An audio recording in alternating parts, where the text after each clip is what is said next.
Lord Krunic dilirik Fiorentina, AC Milan malah bingung mau jual atau tidak. AC Milan saat ini tengah menghadapi kebimbangan setelah salah satu pemainnya, Rade Krunic dilirik oleh rival di Liga Italia, Fiorentina. Sejak didatangkan dari Empoli pada Juli tahun 2019 lalu, Rade Krunic selalu menjadi perhatian para Milanisti karena performanya yang angin-anginan di AC Milan hingga ia punya sebutan Lord Krunic. Walau begitu, kehadiran Rade Krunic di AC Milan bagaikan oase.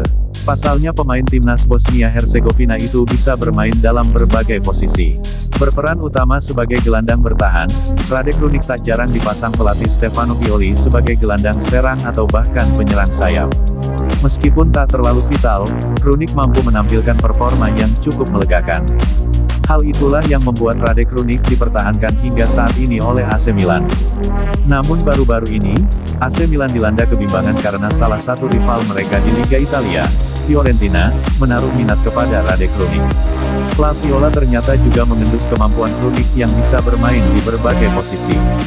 Dilansir dari Planeta Milan, Fiorentina sudah mempersiapkan proposal senilai 10 juta euro untuk memboyong Rade Krunic dari San Siro di bursa transfer musim panas mendatang.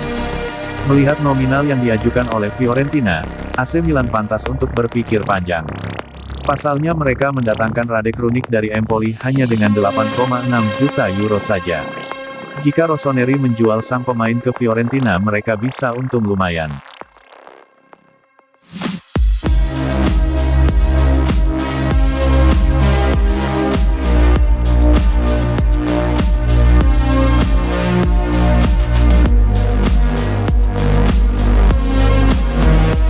Ditanya lagi soal pensiun, Ibrahimovic, nanti, kalau ada yang lebih hebat dari saya.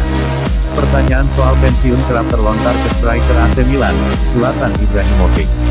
Dan meski sudah berusia 40 tahun, ia masih belum menunjukkan tanda-tanda bakal gantung sepatu. Ibrahimovic adalah contoh yang jarang terjadi di dunia sepak bola.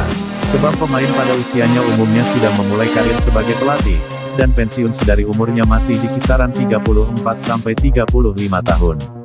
Kalaupun masih bermain di usia senja, biasanya pemain tersebut memilih memperkuat klub yang bermain di level lebih rendah. Qatar dan Amerika Serikat menjadi dua negara tujuan pemain-pemain yang sudah berada di ambang masa pensiun. Namun tidak dengan Ibrahimovic. Sampai saat ini, penyerang berkebangsaan Swedia tersebut masih bermain di level tinggi bersama AC Milan. Ia berencana bertahan dan bermain di Liga Champions musim depan.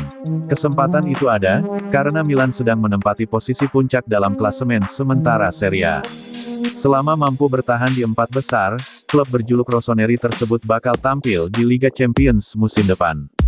Setelah beberapa tahun kesulitan dan tidak bermain di Liga Champions, semuanya sedang super senang karena bisa kembali, ujar Ibrahimovic kepada UEFA. Saya pikir ini adalah turnamen yang luar biasa. Saya mencetak beberapa gol, dan punya kesempatan untuk bermain melawan tim dan pemain terbaik di Eropa, lanjutnya. Lantas, kalau ingin tampil di Liga Champions musim depan, kapan Ibrahimovic akan pensiun?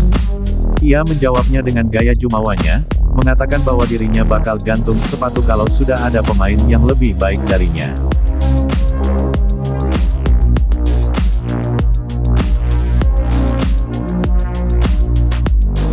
Donnarumma makin terpuruk, legenda AC Milan kini boleh tersenyum. Legenda AC Milan Arrigo Sacchi kini boleh tersenyum lebar melihat Gianluigi Donnarumma hancur lebur tak hanya bersama Paris Saint-Germain namun juga di timnas Italia. Gianluigi Donnarumma kembali menjadi sorotan setelah menjadi salah satu biang kerok kegagalan timnas Italia lolos kualifikasi ke Piala Dunia Qatar 2022. Seperti diketahui, Gli Azzurri sudah resmi gagal lolos ke Piala Dunia 2022 di Qatar setelah secara mengejutkan kalah 0-1 dari Makedonia Utara pada babak play-off kualifikasi zona Eropa. Bermain di Stadion Renzo Barbera pada Jumat tanggal 22 Maret tahun 2022, dini hari WIB, timnas Italia yang diperkuat Gianluigi Donnarumma sejak menit awal sebenarnya diunggulkan meraih kemenangan. Akan tetapi, mereka lengah pada menit akhir sehingga Makedonia Utara sukses membobol gawang Donnarumma di masa injury time melalui Aleksandar Trajkovski pada menit 90+2. Ini merupakan yang kedua kalinya secara beruntun mereka gagal lolos ke Piala Dunia. Sebelumnya, timnas Italia juga gagal lolos ke Piala Dunia 2018 lalu karena kalah agregat 0-1 dari Swedia di babak playoff. Kegagalan timnas Italia ke Piala Dunia Qatar ini menambah nasib sial yang sebelumnya dialami Donnarumma lantaran klubnya, Paris Saint-Germain juga tersingkir dari Liga Champions 2 pekan lalu. Hasil pertandingan PSG di leg kedua babak 16 Liga Champions pada tanggal 10 Maret tahun 2022 lalu menunjukkan pasukan Mauricio Pochettino kalah dramatis dari Real Madrid dengan skor 1-3.